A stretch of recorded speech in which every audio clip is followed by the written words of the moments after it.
30 साल पहले असम के भैरगांव के रहने वाली स्मृति और उसके 6 महीने के छोटे बच्चे की रहस्यमय तरीके से मृत्यु हो जाती है। और इस वीडियो को शुरू करने से पहले ही मैं आप लोगों को बता देना चाहूँगा कि कमज़ोर दिल वाले लोग इस वीडियो से दूर रहे, क्योंकि ये वीडियो आप लोगों का 3-4 रातों का नींद तो कम से कम उड़ा ही देगा। इस घटना को हमारे साथ शेयर किया है स्मृति की माताजी, जिनका नाम है रेणुवाला दास। 26 साल की स्मृति अपने बच्चे और पति के साथ गांव में रहती थी। उसका पति एक जमींदार था जो गांव में खेती वगैरह करता था और अपने गाय वगैरह पाल के भी उनका घर परिवार अच्छे से चल रहा था। स्मृति के घर के पीछे एक तालाब था जिसमें स्मृति अपने बर्तन कपड़े वगैरह धोया करती थी और ऐसे ही स्मृति का जीवन अच्छे से कट रहा था। लेकिन दोस्तों, भगवान को कुछ और ही मंजूर था, पता नहीं भगवान को या शैतान को। ऐसे ही एक शाम को जब स्मृति और उसका पति बेड पे बैठे हुए थे तो उसके पति ने उससे कहा कि कल सुबह मुझे जल्दी उठ के जाना है मार्केट में, मुझे एक नई गाय खरीदनी है। तो उसने स्मृति को बोला कि मैं तुम्हें कल जल्दी उठा दूंगा, तुम उठ के घर का सारा काम करके मुझे खाना वाना बना के जल्दी दे देना। यह कहते ही दोनों अपने बेड पे सो जाते हैं। उसके बाद रात को 2 बजे ही उसका पति उसे उठा देता है कि जाओ घर का काम करो, फटाफट खाना वाना बनाओ। और स्मृति भाई बाहर चली जाती है, बर्तन वगैरह धुलाती है, अपना काम करती है, घर बार झाड़ू वगैरह लगाती है, घर का आंगन साफ करती है। स्मृति ने सारा काम कंप्लीट कर दिया, घर में भी पोछा ओछा लगा दिया, लेकिन दोस्तों सुबह नहीं हो रही थी। वो बार बार सोच रही थी कि इतनी देर हो गई, मैं इतना सारा काम कर लिया लेकिन अभी तक सुबह नहीं हुआ। फिर दोस्तों सोचते सोचते वो चली जाती है तालाब में नहाने के लिए। वो जैसे ही तालाब में उतरी वो नहाने लगी, फिर दोस्तों उसने जो आगे देखा उसका रूह कांप गया देख के।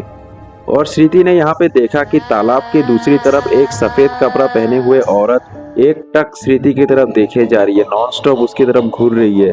और स्मृति ने जैसे ही उसको देखा, स्मृति भाई यहाँ पे पूरा डर गई, लेकिन उसका हिम्मत नहीं हुआ कि वह आवाज दे के अपने पति को बुलाती। वो बस देख रही थी कि वो औरत क्या करती है। उसने देखा कि वो औरत तालाब के दूसरी तरफ उठ गई और उठ के वो एक पेड़ का पास गई। पेड़ की डाली पे रस्सी अचानक कहाँ से आ गया और उसने वहां में फांसी लगा लिया भाई। ये देखते तो स्मृति का पूरा रूह कांप गया। वो औरत बस स्मृति को डराने की कोशिश कर रही थी। वो कभी हवा में चलती, कभी उल्टा हो जाती, क्या क्या रूप दिखा रही थी स्मृति को। स्मृति यहाँ में डर के पूरा कांप गई। वो दौड़ के अपने पति के पास गई, जैसे तैसे पानी से निकली और तो एक दौड़ लगा के अपना घर का अंदर घुस गई। उसने अपने पति को कहा कि मैंने ऐसा ऐसा देखा, तालाब की दूसरी तरफ एक औरत है। लेकिन उसके पति ने उसको बिल्कुल भी भरोसा नहीं किया। उसका पति ने कहा कि मैंने तुम्हें जल्दी उठा दिया, इसीलिए तुम ये सब काम के डर से नाटक कर रही हो। ये सब नाटक मत करो, चुपचाप जाके खाना बनाओ। और यहाँ स्मृति बेबस होकर चुपचाप खाना बनाने लग जाती है। उसका हिम्मत नहीं हुआ कि वो बाहर जाके दोबारा से देखे, और उसका पति तो वैसे भी उसकी बातों पे भरोसा नहीं कर रहा था। वो बहुत परेशान हो गई थी। और उस दिन के बाद से स्मृति इतना भयंकर तरीके से बीमार पड़ी कि वो अपने पैरों पे चलने भी नहीं सक रही थी। और इस हालात को देखते हुए, क्योंकि 6 महीने का बच्चा भी था स्मृति का, तो स्मृति के पति ने स्मृति की माँ को बुलाया अपने ससुराल से कि माता जी आप आइए, अपने बेटी को थोड़ा संभालिए, वो चलने फिरने नहीं सक रही है, मुझे भी काम पे जाना होता है। और उसके बाद स्मृति की माँ उसके घर में आ जाती है। वो स्मृति के बच्चे का ध्यान रखती है और स्मृति का भी ध्यान रखती है। स्मृति को अपने कंधे के सहारे से उसकी माँ बाथरूम वगैरह करवाने के लिए ले जाती है। स्मृति इतनी भयंकर तरीके से बीमार पड़ी। और एक दिन ऐसे ही लेटे लेटे स्मृति ने अपनी माँ से कहा कि माँ मुझे एक बहुत ही भयंकर सपना, रोज रोज एक ही सपना आ रहा है। तो उसकी माँ ने उससे पूछा कि क्या सपना आ रहा है बेटी।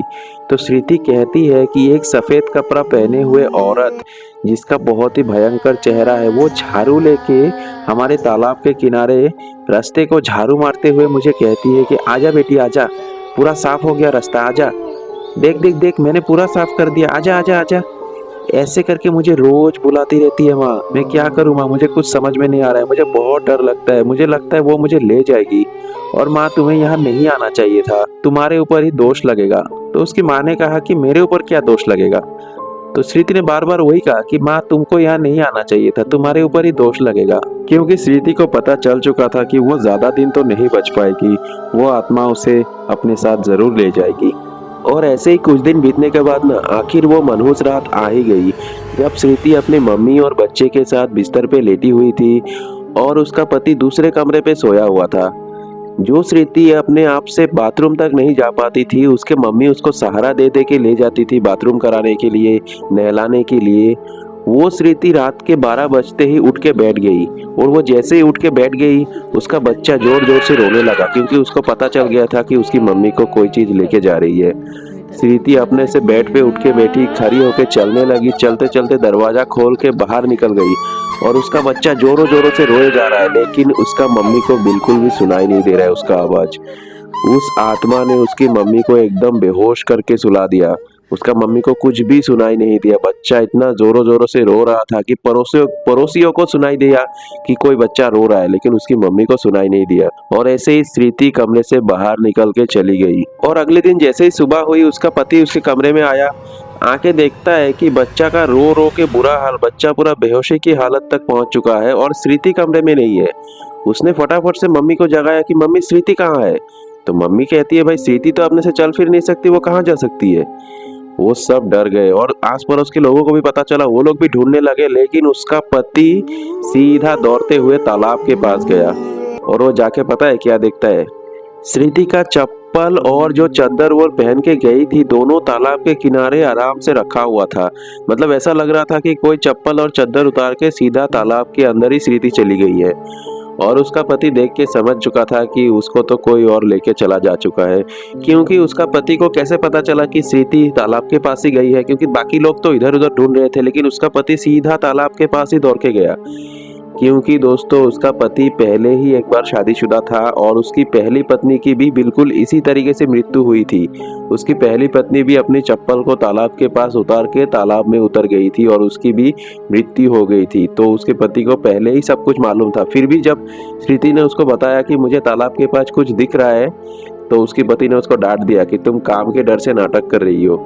जबकि उसका पति को पहले ही पता था, क्योंकि उसका पहले पत्नी का इसी तरीके से मृत्यु हो चुका था और उसने थोड़ा भी केयर नहीं किया स्मृति का, और जिसके वजह से स्मृति को भी अपना जान देना पड़ा।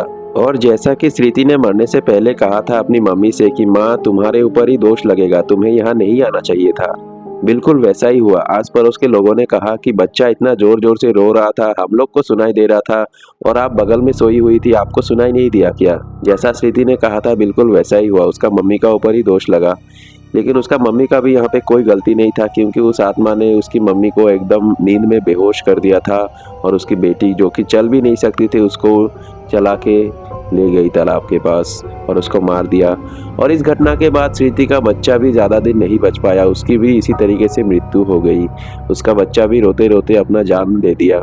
और इस घटना के कुछ दिन बाद स्मृति की मम्मी वापस अपने घर में चली गई और उसका पति ने भी उस जगह से ज़मीन बेच दिया और दूसरी जगह शिफ्ट हो गए वो लोग भी, क्योंकि उसका पति को समझ में आ चुका था कि यहाँ पे कोई भी नहीं रह पाएगा, क्योंकि उसका पहली पत्नी का भी मृत्यु हुआ था और अभी स्मृति का भी रिसेंटली मृत्यु हो गया इसी तरीके से। तो कोई ना कोई तो ऐसा है जो उनकी पत्नी को, उनके बच्चे को, सबको लेके जा रही है यहाँ से। तो उसी डर से उसने वहाँ का ज़मीन बेच दिया। लेकिन अगर उसने पहले ही ये कदम उठाया होता या फिर स्मृति की बातों का भरोसा कर लिया होता तो उसको अपनी दोनों पत्नी और बच्चों को गंवाना नहीं पड़ता। इसलिए कहते हैं कि आप पछताए होत किया जब चिड़िया चुग गई खेत। और दोस्तों आप लोगों को मेरा वीडियो कैसा लगा, इसी तरीके की और भी सच्ची घटनाओं को जानने के लिए मेरे चैनल को सब्सक्राइब कर लीजिएगा और अपने दोस्तों के साथ भी इस वीडियो को शेयर कर दीजिएगा। तो मिलते हैं अगले वीडियो में, तब तक के लिए गुड बाय, टेक केयर, अपना ध्यान रखिएगा।